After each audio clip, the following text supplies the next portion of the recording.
Hi friends, welcome back to the channel. Today I am going to be talking about jobs. How exactly do we find jobs in Canada?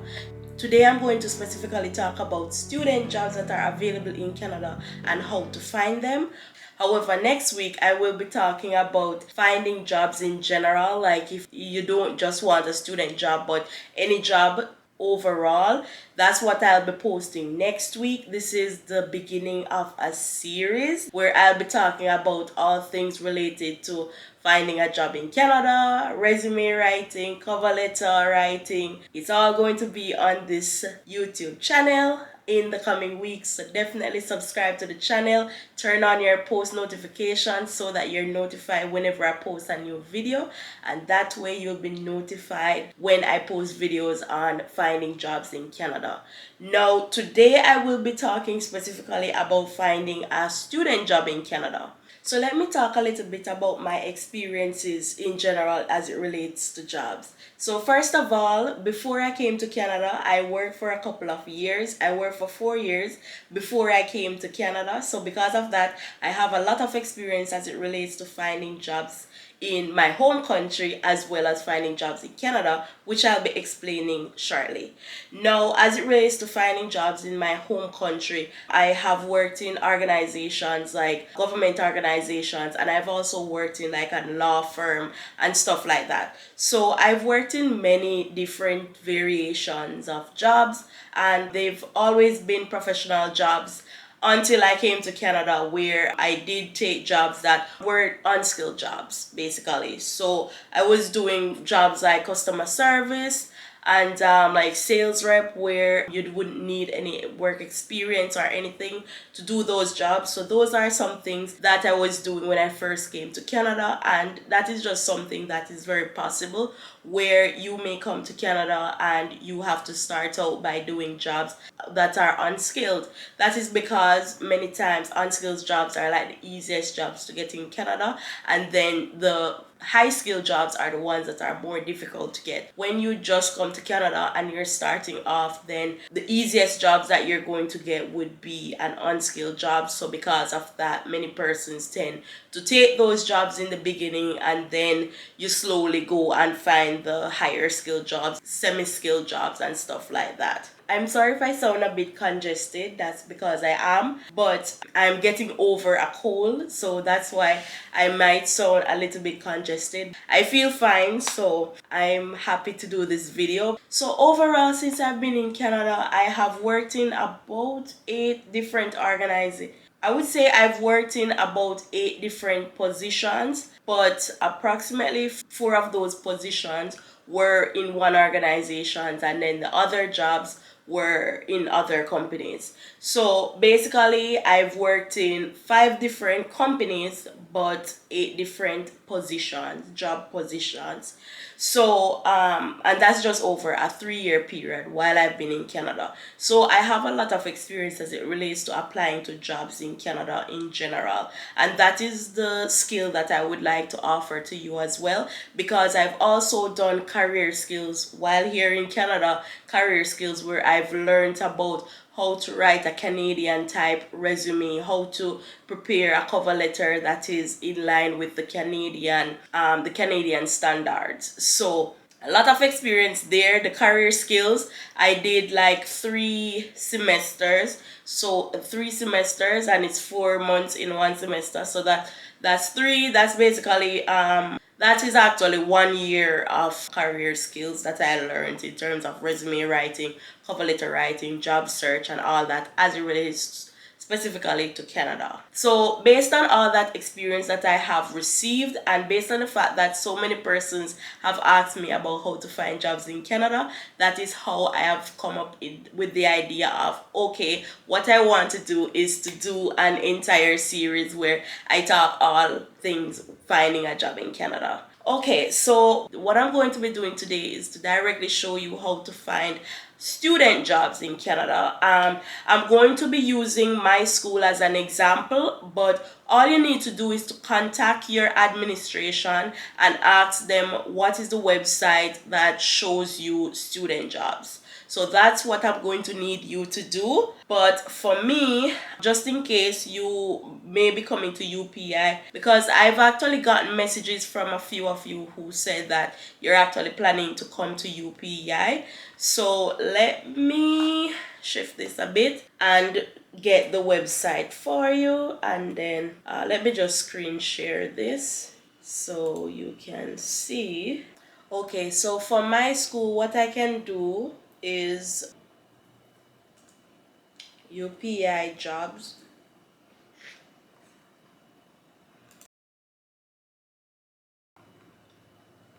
So it is upi.ca/HR/employment opportunities.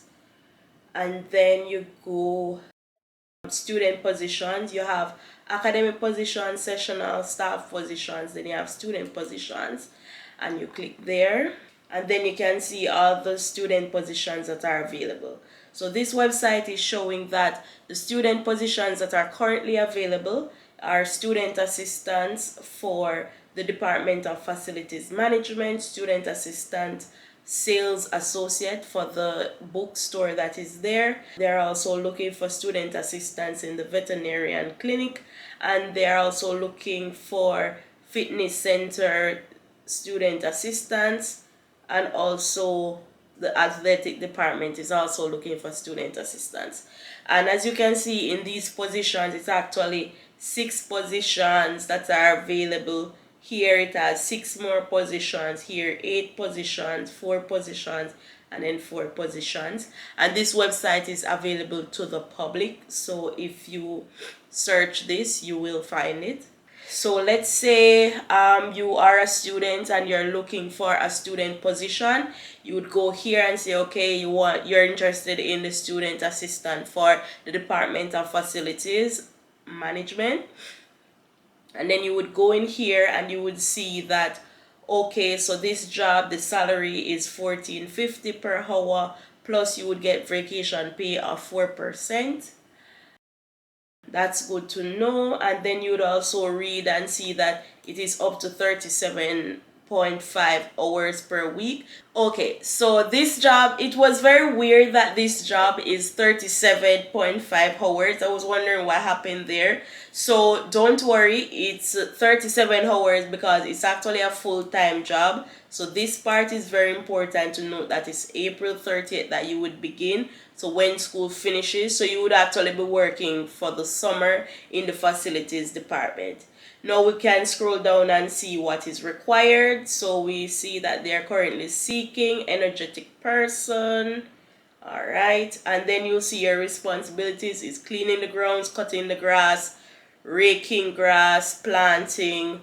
Then you have picking up garbage, painting, moving furniture, and other labor work. So the main thing that you need to know as it relates to Canadian employment is that you need to have the exact qualification that they state. So if you look into the qualifications, it says in order to qualify, you need to be a student enrolled at UPEI, and you need to have related work experience in duties of this nature and physical ability to perform the essential duties. Now, when you are creating a cover letter or a resume, please do not go on cover letter and resume and just give a general resume that talks about whatever it talks about that you did in your generalized cover letter and resume. Do not give general resumes to employers. That is your first biggest mistake. And that is why, since I've changed to customizing every single one of my resumes specifically to the company and specifically to the job, once I have applied to any job in Canada, I get a call. Like, I no longer have to send 10, 20 resumes to employers. Literally, the first resume that I send out, the person calls for an interview. And what did I do? I literally made the resume and cover letter specifically to the company. Nothing different. Exactly specific to that specific company. The exact thing. Whatever they said their values are. And the main thing with that is when you're specifying to a particular company, you have to actually like the company. So if you are applying to somewhere where you couldn't care less about the company, then that is an issue, because if you are applying to a company that you do not care about, then as it relates to that company, you wouldn't have anything to say in your resume and cover letter because you don't like the company anyway. Or if you're applying to a job that you don't like, then there's nowhere they're going to call you if you don't even know what you're going to write specifically about that responsibility and how you are competent in it, and how it is satisfying to you. So that is why it is so important that your cover letter and resume is specifically to the company and the responsibility. I am telling you, so many people, maybe every single person, create a generalized resume and send it to every employer. So as it relates to this, picking up garbage, cutting grass, stuff like that, you need to have experience in these things. Even if it's not professional experience, if at your house you cut the grass at your house, you pick up garbage at your house, you paint at your house, you move your furniture in your house, tell them that. Write that, explain that. It doesn't have to be professional experience. What they're looking for is your experience. It can be even volunteer work. It doesn't matter. Focus on that. So definitely that's how you would approach a job like this, and like any other job. Let me just show you how it applies to another job. So let's say you want to do sales associate with the bookstore. So this again is, oh, this position is actually for 1 year, the full year. So what it's saying is, for the summer they want someone, and then after they want someone for 20 hours as well once the semester has started. Retail related experience would be an asset. It's an asset, but the other requirement is enrolled as a UPI student. So jobs like this is actually very easy to get. The easiest jobs you're going to get are the jobs where you have experience in them. If you don't have any experience, that's when the job becomes difficult to get, because more than likely there are other persons who are applying who has the experience. So you need to have the experience. That's the next tip. So I hope you're making notes. So the first tip is to customize your resume and your cover letter, and then the second tip is to ensure that you have the experience for the job. Yeah, so that's for those two jobs. We can take a look at another one. Let's say the fitness center supervisor here. They have 4 positions available at the athletic center. As I said, I need you to do your part. Your part is to just ask your school. If you're not going to UPI, then ask your school what is the website that has the jobs that are available at the organization for students. So I need you to do that part, and once you do that, then you can follow these steps. So with this job, again, just look to make sure that you actually qualify for it. The easiest way you're going to get a job is if you're actually eligible for the job. You actually is qualified for the job. If you apply for jobs that you're not qualified for, then that is why you're not getting a call back. It's because you're not qualified for it. So for this, if you look here and you're like engagement and you see customer service and you've never done customer service before, and you see things like training, promoting, stuff like that, then it's better not to apply to it, especially if you don't have majority of the requirements. So this is like the main spot, but we can look from top here as on what is this. So again, the salary is $14.50 per hour, plus you get 4% vacation pay. The term is September to April, and this is up to 20 hours. It is important to note that this can be early morning to late nights and weekends. So that's important to note as well, based on what you want. This is a little description of the position, more details. Then you have fulfill job responsibility. Okay, that's your responsibility, to be honest, all that. Then this is what you're going to do. Look into it. I don't pay much attention here, but I would go back and read it. But what I would look at first is right here. I would skip and go right here if it was a job that I was unsure about. For these jobs, I already know these jobs. Like, I'm familiar with what the requirements are. But if it was a job that I did not know the requirements for, this is the first place that I'm going, and I'm looking. Okay, so they want you to be enrolled into kinesiology program. That is the first thing, but they did say it is not mandatory. Good knowledge of fitness center equipment. They are asking for basic knowledge in health and fitness. They are looking for a professional demeanor. They want someone that is reliable, well prepared, respectful, and all that. They want strong customer service. They are looking for positive attitude, energetic, courteous, wonderful things, able to do all these things. They are flexible. They can work on the weekends. They can work on holidays. They have strong verbal communication. Applicants must have excellent customer service, positive attitude in serving students, and all student staff must have CPA and all of that to obtain the certification at your own expense. So even if you don't have the CPA right now or the WHMIS, you can still agree to obtain them at your own cost. So yeah, once you look at this, what you want to know, let's say you look at this and you say, well, I am not flexible for this time frame. Then don't apply to the job. Don't apply to the job and be like, well, when they call me, I'll ask them to give me some sort of exemption. Don't apply to the job if you don't want what the job has to offer, unless it's like something minor that you can easily ask for an exemption for.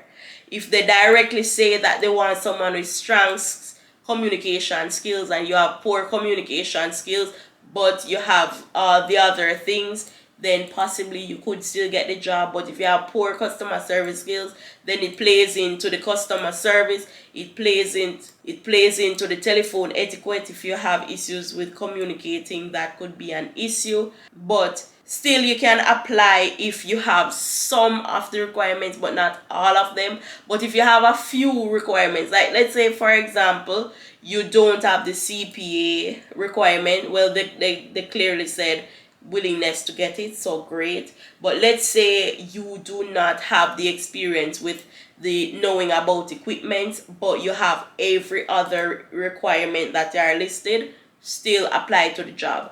But if you do not have majority of the things, that you are not a courteous person, you do not like people, you don't want to talk to anybody, you do not have this positive attitude, you prefer to be by yourself, stuff like that, this would not be the right job for you, because that plays into many of the requirements here and you wouldn't get the job. And even if you do get a call, once you go to the interview, they are going to notice that you are not eligible and they are not going to give you the job. Overall, as it relates to job, there is so much that goes into getting a job. There's so much that goes into whether or not you get called for that interview. So that is why I am doing an entire series where I talk about finding a job in Canada. So definitely stay tuned. Ensure that you click that notification bell. Definitely subscribe to the channel. And in the next episode, I will be telling you about the other ways of getting jobs, not just student jobs, but any job in general. Like, how do you get those jobs? Those will be full-time jobs, so it depends on what your goals are, but I'm still going to show you how to find that. Definitely stay tuned for next week's video. Thank you so much for watching this video.